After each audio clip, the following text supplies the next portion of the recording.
appreciate the opportunity.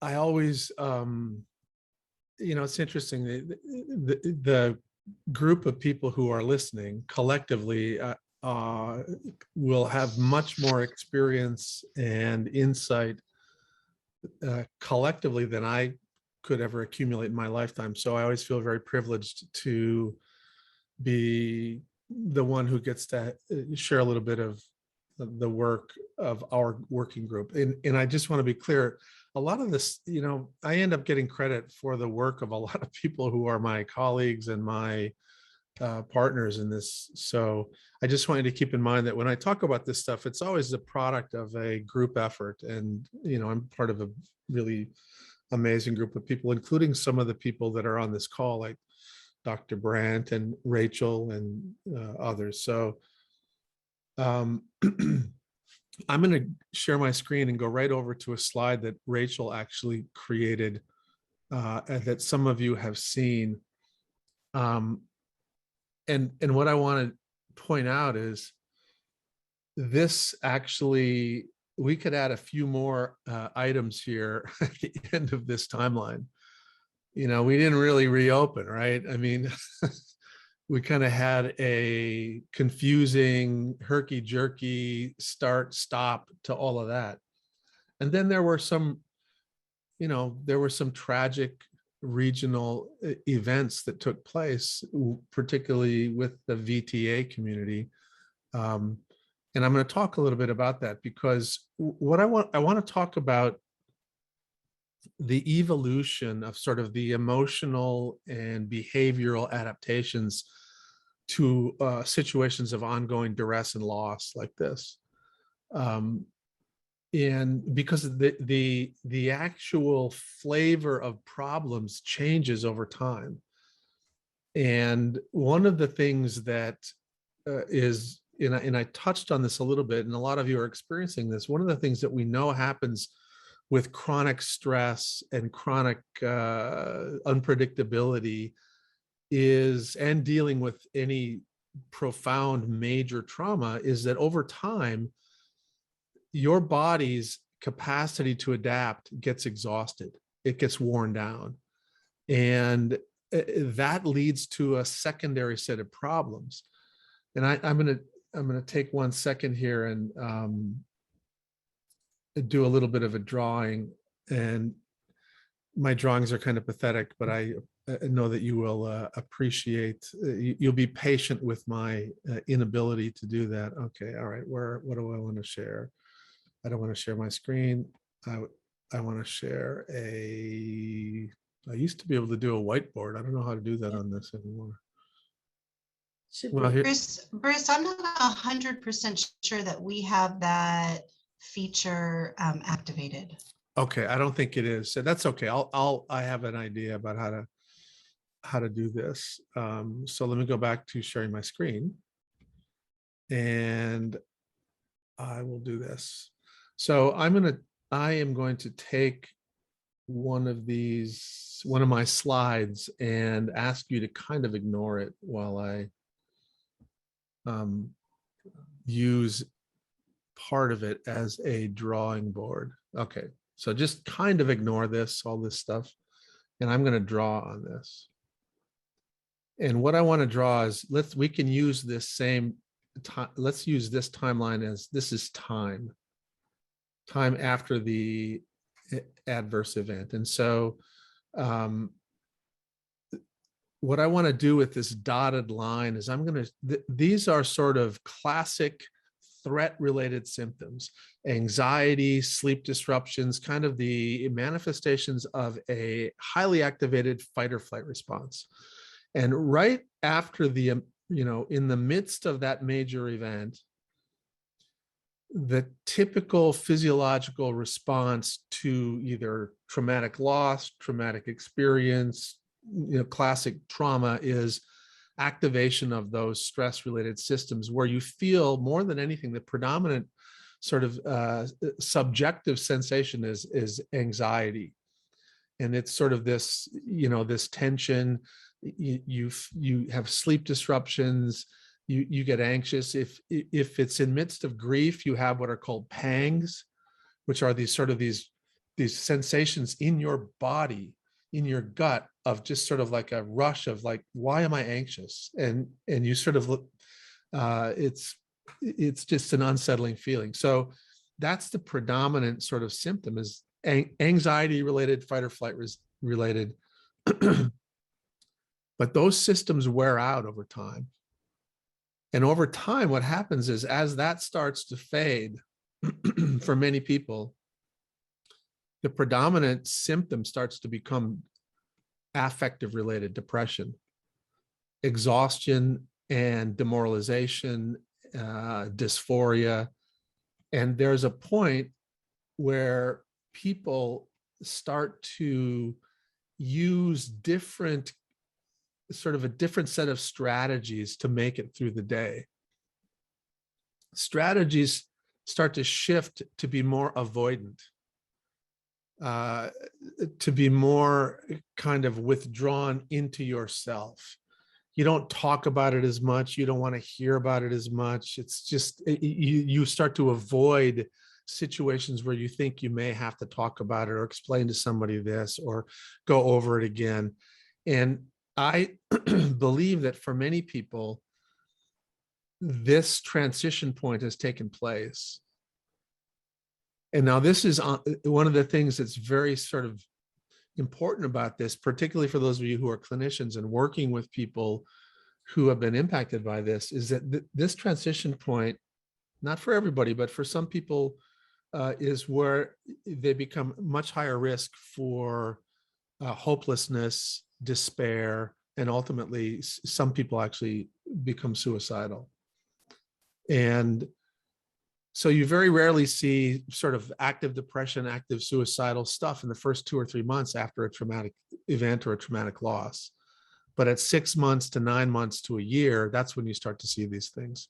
And the irony is that it's also the time when people peel away from and avoid frequently the mental health system. So when you're thinking about a community response, the time that you guys are entering now is one of the most sort of dangerous times, because people start to use a lot more avoidant, dissociative behaviors and adaptations, because there's this overall perception and awareness that elements of this are inescapable. And so what I want to do is talk a little bit about the, let me put up a different set of slides and talk a little bit about the stress, different response patterns in stress. And you know, a lot of us, when we learn kind of what happens in trauma 101, we learn about the fight or flight response and cortisol, and people get activated and they have classic trauma related symptoms, which frequently is part of that presentation. But one of the things that's also co-occurring with this very active sort of, this very important activation of the fight or flight neurobiology, is that paired with it, hand in hand, and these can mutually coexist, is a very powerful dissociative adaptation. And so let me take one moment and just kind of talk about these different response patterns. And again, I'm going to talk about these things as if they're sort of two different linear processes, but it's important to remember that these things can co-occur, and they're really not, they have overlapping neurobiological underpinnings. But the bottom line is this very simple perspective on this. Let me show you this slide.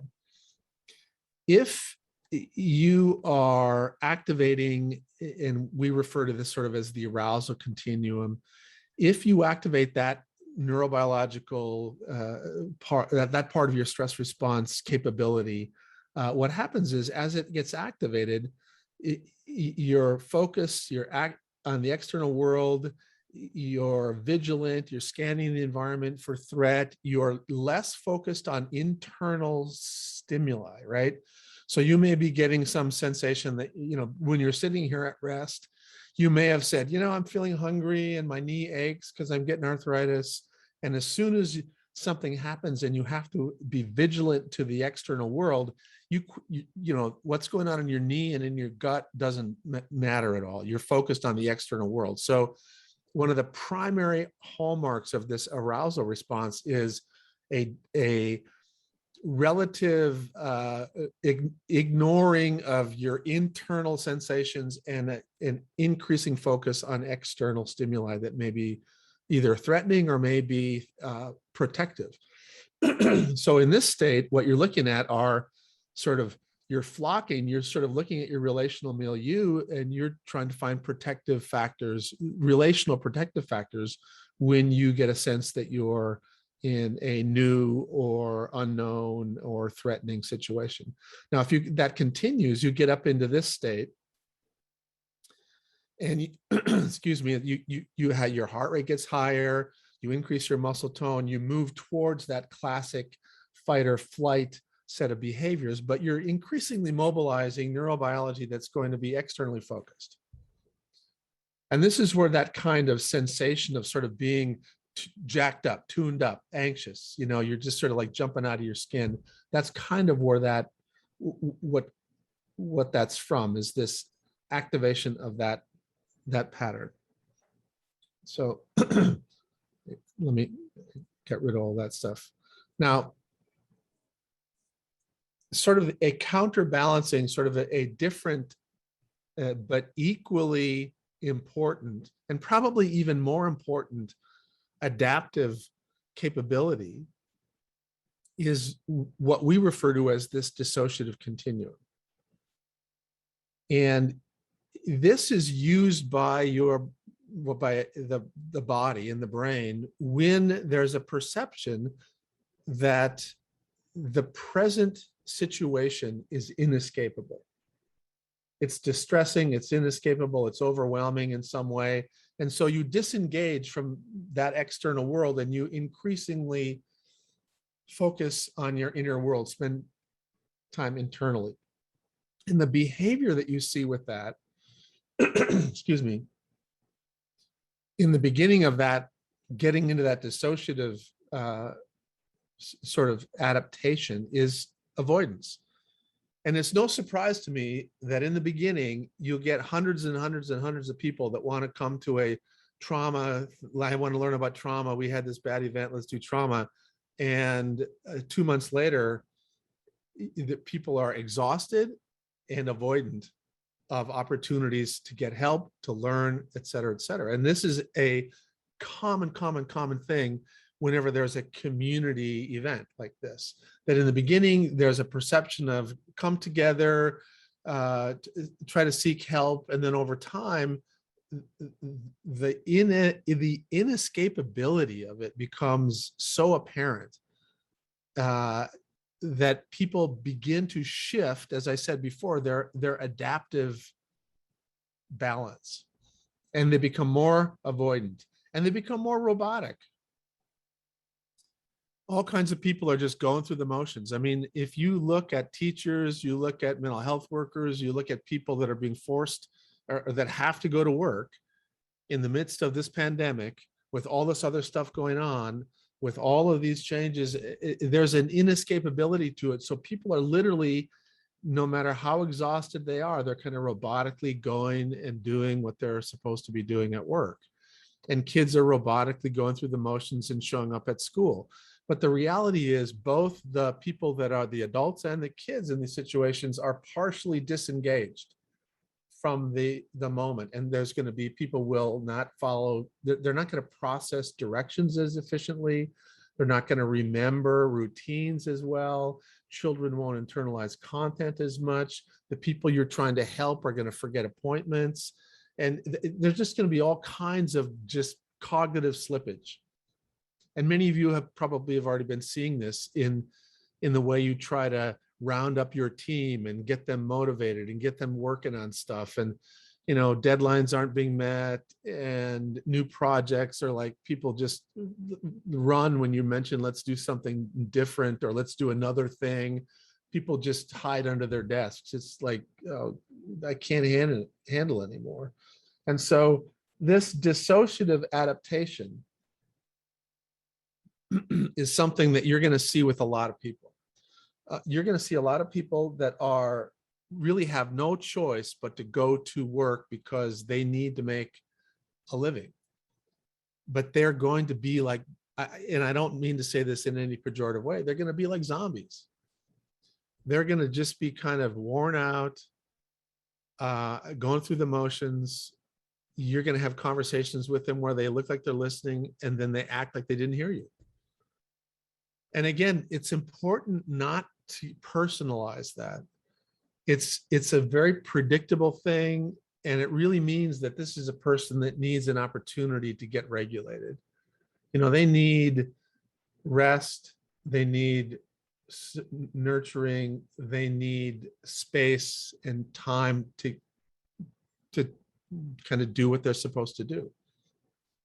One of the most important parts about that dissociative state, excuse me, is that we, you know, I don't like to pathologize it because I think that dissociation is actually it has really important elements to it. And, you know, we all use dissociative cognitive mechanisms all day long in our everyday work. If you're in a boring lecture, you kind of tune out. Even if you're in a lecture where you're trying to learn something new, your active working memory will get full. And so you have to dissociate and sort of take some of the ideas that you've been hearing and see where they fit in your brain. And that's an internal dissociative process that you manage what you're learning and see where it fits in your worldview. And then you sort of externally focus again and you internally focus. So dissociation is a normal part of healthy mental interactions. The place where it starts to become trouble is when your dissociative neurobiology becomes sensitized. Now, you guys remember, I hope, you know, maybe you remember, maybe you don't. I talked about how if you have a specific, you know, if you have a pattern of stress where there's unpredictability or the stressor is extreme and prolonged, you literally change the reactivity of your stress response system. And that looks like this. So what that means is, whoops, sorry. Whoa, how did that happen? Where did that go? There we go. What that means is that as you move up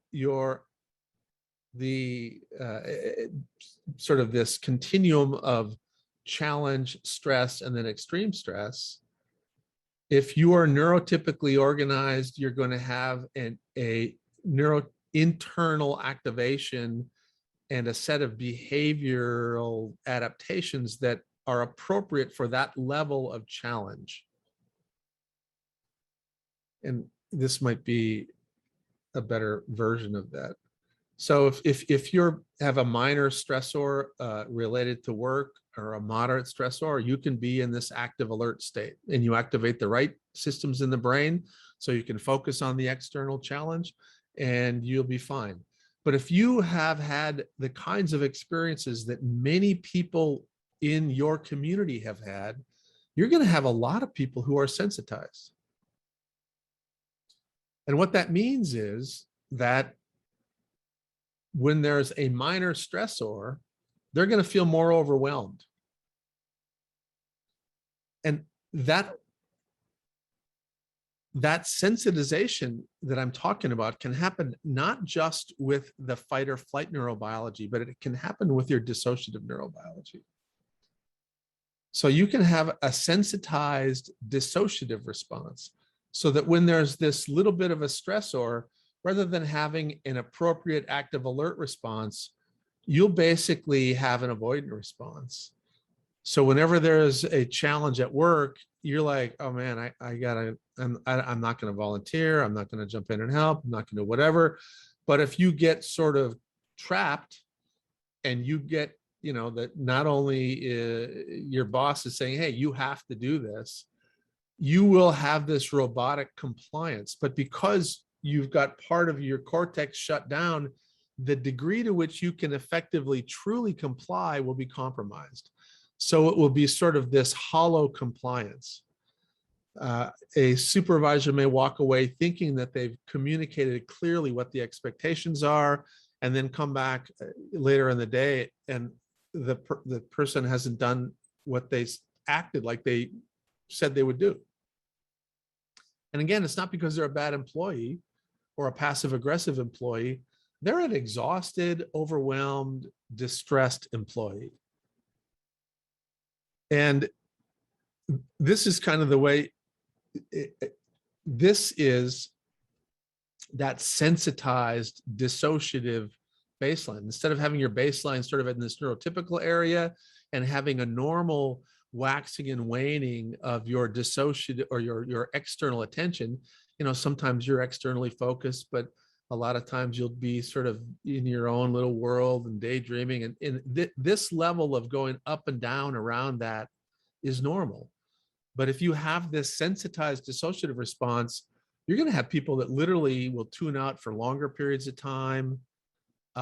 They may be engaged in moments, but the next moment they may look exactly the same, but not process the same. And this is one of the most puzzling things in a work environment for supervisors and leaders who don't understand trauma. And part of what you as a mental health community can do is try to help people in the broader community understand some of these things. There are many people walking around as educators and as supervisors who themselves are dissociating and they don't understand it. They think there's something wrong with me. They think, it makes some people think sometimes people think they're going crazy, and they're not. These are just normal, predictable, adaptive changes following threat. Now, the key is that when somebody has one of these sensitized responses, whether it's the sensitized alarm response or a sensitized dissociative response, the dose of novelty, in other words, for a student, the dose of new content, and for an employee, the dose of responsibility you give the employee has to be less than it was before all of this happened. You just have to, and you have to give people more space to get things done. You have to give them smaller tasks and you have to give them more time. And if you do that, people will begin to feel successful at work and feel positive at work and safe at work. But if you give people or students expectations that are for their current state too much, you're going to get kids that get demoralized, disengaged, feel more distressed. And the same thing's going to happen in the workforce. And I can guarantee, and we've seen this happen in school districts where the leadership in the school district has pushed to catch up academically. And they put pressure on the teachers without really appreciating any of these variables. And what's happened is they have teachers that are quitting. And so they've got a whole new set of problems because the harder they're pushing, the more they're unraveling and making inefficient their workforce. And I think that this is something that's probably happening in a lot of settings in your community. And I would be interested, when we sort of break for comments and questions, I would be curious about people's thoughts about this and comments about it. But those are two of the things that I wanted to talk about a lot, is that there's a tremendous heterogeneity in how people respond to traumatic loss, how people grieve. Different people, people will grieve differently. People will, some people will be highly avoidant. Some people will want to have multiple opportunities to revisit and revisit and revisit and revisit. And the truth is, both of those approaches are fine for that person. And one of the major mistakes I've seen happen with community-wide responses to trauma is the effort to make everybody fit into the same therapeutic box. That, oh, we're going to do TFCBT with everybody, or we're going to do the Jeff Mitchell debriefing thing with everybody. And we're all different, and we brought different histories of experience with stress, distress, and trauma into this year. And because of that, we're going to have different preferences, different vulnerabilities, different strengths. And the challenge to us as a mental health community is being sensitive enough and flexible enough to be able to interact with people in ways that help us discover their preferences, and then give us the, if you will, the freedom to bring in the intervention style and the approach that best meets the needs of the person that you're sitting with. And anyway, let me stop sharing for 1 second and see if there are any specific questions or comments that people have about that part of what I was talking about. So if you have any questions or comments, please go ahead and raise your hand, and then we'll be able to unmute you. You're also welcome to put any comments or questions in the chat. So I have a question of all of you. Are you beginning to see sort of the emergence of more kind of worn out dissociative behaviors where you're working? I see a lot of nodding heads. And, one of the challenges, traditionally, those of you who do trauma work, this very well, but people who dissociate are some of the hardest to do clinical work with, because they can trick you into thinking that they're there with you doing the work, right? But that false compliance stage that they get to, you actually think, oh, wow, we're really getting somewhere. And they're nodding, and every once in a while they'll say something. But a lot of it is just sort of this pleasing you, or basically doing things cognitively and behaviorally to get through the moment. And that's one of the things that makes traditional clinical work with dissociative folks so hard. And it's taken me a long time. And one of the questions is, how do we break through that? And one of the, and again, it took me a long time to do this, but one of the things that I found helpful clinically is that a lot of traditional clinical paradigms are structurally set up to have face-to-face dyadic interactions that are highly verbal, right? We kind of rely on words, and we don't integrate a lot of movement or rhythm. And so one of the things that I found that's very helpful is to actually, rather than sitting face to face and trying to use words with those folks, is to walk with them in parallel. And so there's pattern, repetitive, rhythmic, a different regulatory option. And when they feel a little bit more regulated by using those techniques, it kind of opens up their comfort level. And because intimacy, face-to-face interactions is, for a lot of these folks, that's where a lot of the, for some of the people that dissociate, that's where intimacy is part of that evocative cue. The sort of relational, it's a relational evocative cue, because in the past, intimacy has been where they've been overwhelmed or hurt or injured or abandoned. And so when you're not face to face, it's you feel a little bit safer.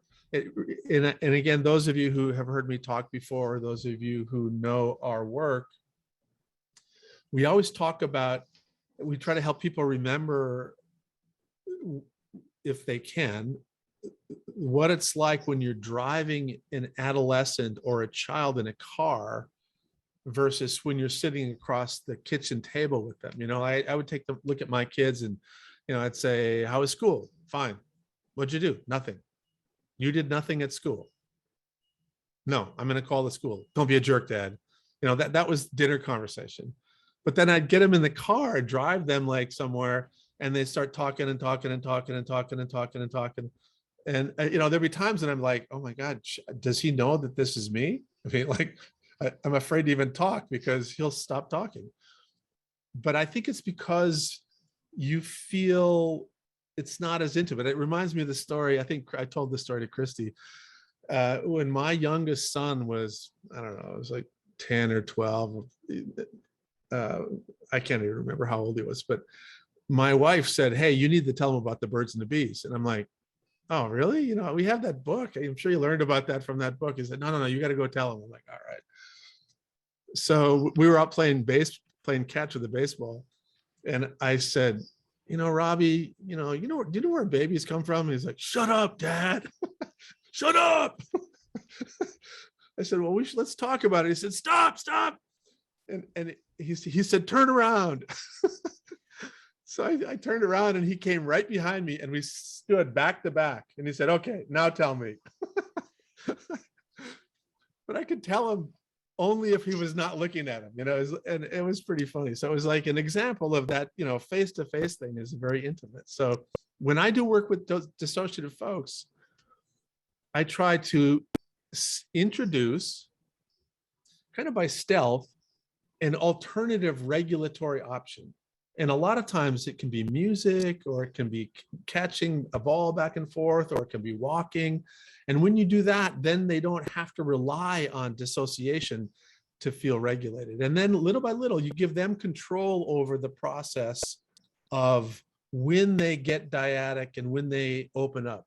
It's a little bit like the way children who are learning how to do interactive dyadic play start with parallel play. You know, they kind of explore interacting with a friend, you know, and they do it in these little, they dip in and then they dip out, and they dip in and they dip out. And that's actually what we try to do. And sometimes it works. But I have to say, you know, I've had kids that were highly dissociative that I would sit with for, you know, months before they would start to be open up. And of course, our modern medical economic model does not allow that kind of work easily.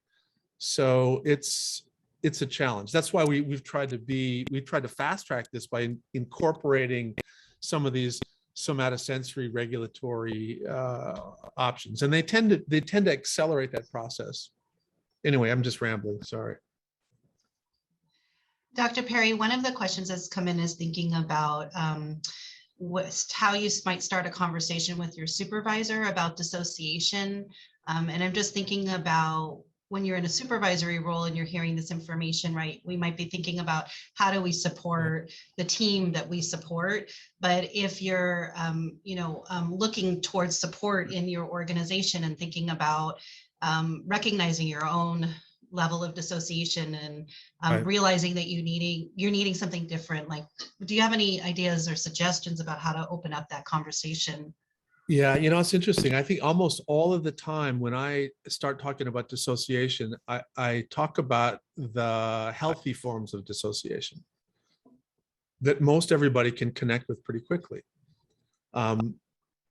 Everybody's been in a lecture that's boring, you know, and you sort of remind them, what do you do when you're in a lecture, you know, the fifth lecture, mandatory lecture that you have to go to every year about fire safety, you know, it's just, oh my God, it's like, it's inescapable, it's distressing. And so you daydream your brains out, right? And that's what dissociation is. You help them understand that that's a wonderful, powerful mental mechanism we all use. And then you kind of go from an obvious example that everybody can tie into to a more subtle example that you use all the time in conversation. And that's where I talk a little bit about, the ability of the brain to truly be externally focused 100%. You can only do that for about 15 seconds. And that's because your brain has to have mechanisms to manage the flow of sensory input. And because there's continuously so much stuff, your brain has to have ways to basically sidetrack, deflect, and ignore that stuff. And so that's kind of what active working memory does, is it's a finite space. You can only have so much stuff in active working memory at once. And once you get that active working memory cup full, your brain says, I got to tune out. I can't take the same amount of incoming flow as I have been. So you tune out, you dissociate. So like in a conversation, somebody will start telling a story, and then you'll find yourself starting to listen with half an ear while you formulate what you're going to say, because it reminds you of the story of Joe, and then you can't wait to tell your story that's sort of a better story than their story, and then they can't wait to tell a story that's funnier than your story, and that reminds them of that. And that's the normal mental mechanism: external engagement, internal reflection and processing, external communication, and it goes back and forth. And we use it all the time. And it really is this. And so we recruit that capability when a situation is inescapable, distressing, and or overtly painful. And that's very protective. And so you help people understand a little bit about that continuum. You can actually you can withdraw so much. You can go so deep into this inner world because your world is so painful, so consistently, that you start to make a very real inner world. And this happens with individuals who have certain kinds of, really challenging things. And again, depending upon the person, you can use a different example. If somebody I know is going to be comfortable with the issue of sexual abuse, I talk about that. If somebody's not comfortable with that, I talk about John McCain. John McCain was a prisoner in Vietnam, and he had lived in a cell, and he created this rich inner world where he did this and that saved him. And this is what happens with people. And so you find an example out there, and they're all over the place. There's one of the great examples is that I use a lot is a African-American man, a black man who was falsely arrested and put on death row, spent years on death row. And he said he survived. He laughed with me when he's talking about it. He said, oh yeah, I had dinner with Queen Elizabeth, and I played at Wimbledon. And he went on and talked about all this stuff, but he wrote the book, The Sun Always Rises, or The Sun Always Shines, or something. It was one of Oprah's book club picks, but dissociation kept him alive. It had this rich inner world that he would go to that protected him from all of the stuff that was going on around him on death row. And so I think depending upon how you want to connect with the supervisor, you can sort of draw from examples that they'd connect with. A lot of supervisors love the POW version, and then there's other people that will be sensitive to the what happens when there's sort of inescapable, unavoidable, painful trauma, like being a young victim of sexual abuse. So that's what I do. I try psychoeducation. A lot of times I'll give people a book, or I'll give them something to read. We have, and Rachel brought this up for me, we've written a couple things like these 10 tips about dissociation and 10 tips about arousal. And we're happy to share those with you if you want. I'll give them. Well, you have them, Rachel. You can just, don't you have them, don't you? I do have them. Yeah, Okay. If it's okay, we'll send them out. Yeah, please. Yeah. Spread the word. Be happy to do that. Bruce, there's a comment around with regards to the recommendation of parallel conversation and thinking about cultures that might find it disrespectful if no eye contact is made when having a conversation.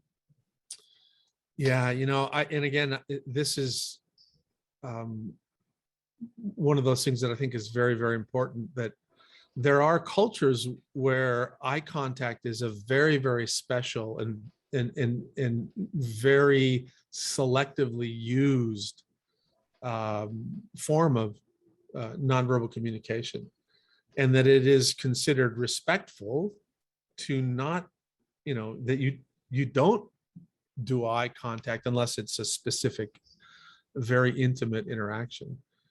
And I think one of the, again, one of the gifts of our country is that it's so diverse, but that's also one of the challenges. And what that means is if you've got, people from 8 different cultures that are working in your working environment, you're likely to make a lot of mistakes and violate a lot of cultural comfort things and just be like a bull in a china shop with some people. And I think that this is it's challenging. That's why I think it's important to spend time with people and try to get to know them.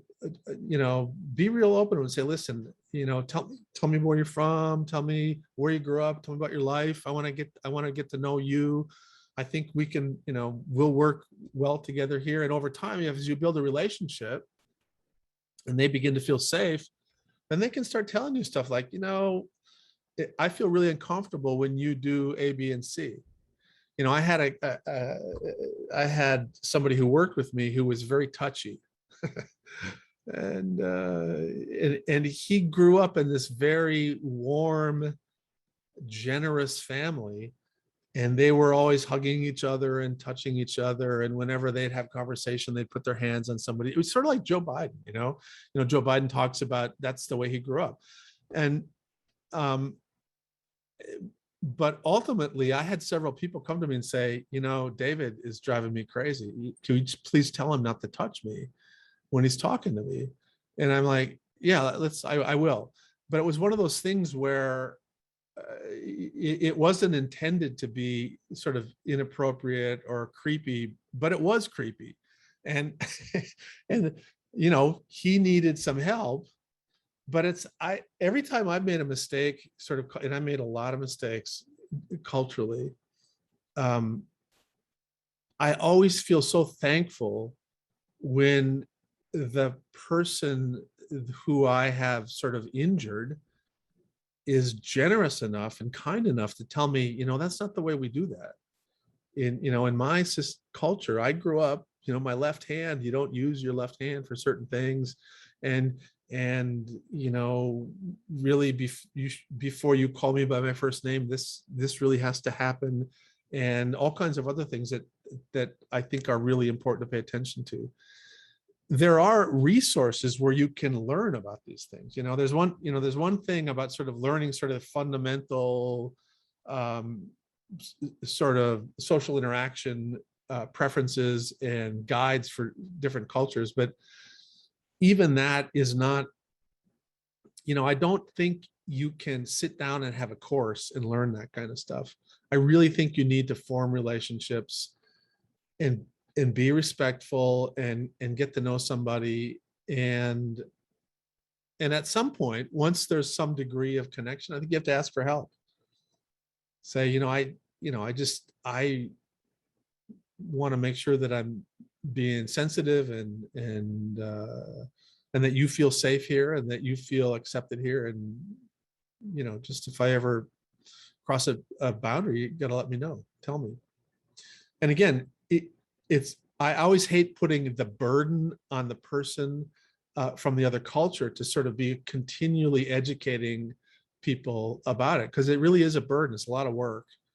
And that's why I think it's so important to form a relationship before you ask for that gift, because I think it's a gift. So anyway, there's some people here that may want to comment on that, because I see some of the Lily Vu has made a Tova. What you want to talk about that? So I'll unmute you. Hang on. There you go. Hi, Tova. Hey, listen, and thank you for the very kind note you sent me. You're welcome. Thank you for coming here. So Lily is our, I don't even know exactly her title, but she sends out these notices and gets together coffee chats and has done so much in the past, I don't know, couple years with really improving the understanding of different cultural events and different, just everything about different cultures. And I even recall at one point I made a comment that maybe wasn't so culturally sensitive, and she called me on it. And she's never afraid to let us know and help us understand more. And then she also reaches out to different individuals to help write different, I don't know if people have seen them, but write different information on each of the cultural holidays that come up every month. And it's just, she's done such a great job with that. And I believe it's really increased my understanding and hopefully other people's in our county, because it's just been such a great addition. I don't know if other people feel that way, but she's going to kill me for probably because I think she's here, but she's really done a lot and taken on a role that we didn't have before. And I think it's really helped, just like it's helped having you come and speak to our different teams. I think it's just been really great that we're doing some of these things now in St. Clair County. So I just wanted to call that out. I wasn't going to talk about it, but I appreciate you acknowledging her. Well, it's interesting, Tova. I think one of the biggest challenges that big systems have when it comes to cultural appreciation is making sure that we talk about this as a celebration of the strengths of diversity, as opposed to the effort to assimilate culture, which I think is toxic. And I think that, there are places that I think sort of twist the message about culture in ways that don't appreciate the power and strength of diversity. And so one of the things that we try to do when we work with organizations and teams is help is teach a little bit about what really used to be considered sort of classic and sort of ecology biology, that biological systems that have diversity of species are the healthiest and most robust and the most capable of tolerating stressors, environmental stressors. And it's one of the fundamentals of all biology, is that diversity is health. When an ecosystem begins to become less diverse, it becomes much more vulnerable, much less healthy, and is incapable of tolerating minor changes in climate, weather, other circumstances. And it's the same thing with human living groups. Human living groups that maintain and celebrate diversity are much healthier than human organizations and human living groups that seek homogeneity. And I think that overarching message really has to be emphasized from the top down, as opposed to what really frequently when I see some of these sort of cultural sensitivity program things, they strike me as a little bit more like, okay, you're different, but you should assimilate. I feel like I'm the Borg. It's more about compliance, or we're going to teach you how you do something, and that's not how to learn about different cultures and to work together. It's you learn as you go, working with people. How do you increase your knowledge? And just the positive approach Lily has taken has really, to me, shifted our county in a different way. And so I was mostly just saying thanks. And with that comment, what's so important about that is that there are culturally diverse ways to manage trauma and grief. And I think that that needs to be understood in a better way. And again, it goes back to what I said earlier, that all of these one size fits all things are fundamentally disrespectful of people's backgrounds, cultural backgrounds, personal backgrounds, and so forth. And so as you go out and have more conversations about this, and maybe even if those of you who do discussions after this, I think that that should be a really important part, where you look around and go, you know what part of the community has this effort not really reached? And, you know, what part of the community never really felt that safe coming to participate in a big Zoom meeting? You know, what part of the community are we not there's a big part of the community that may not have English as a dominant language. And so that's the kind of thing I think in the long-term health and welfare of your county has to be more, has to have a wider gaze. You need to tip your chin up and look around a little bit more, and instead of just focusing on, who shows up. Because a lot of times we're just sort of, we're talking to, the term preaching to the choir, but, you all are here for a reason. And there's a lot of people who would benefit from what you know who aren't here. And how do we connect with them? How do we help them? So that's your challenge. And I'm sure you're up to it. I will, I should probably stop. I don't want to hog all your time. I just want to share one comment in the chat. I think being humble and open to learning of cultures within our work and workspaces and those who we work with are so important, especially in times of healing after trauma. Some of us have felt immense support from our cultural traditions that at some point we would not have been comfortable to express at work. Yeah. Well, thank you very much. As always, I learned something new and have new thoughts and insights that I walk away with every time I hear you speak, Bruce. So thank you again for being with us today.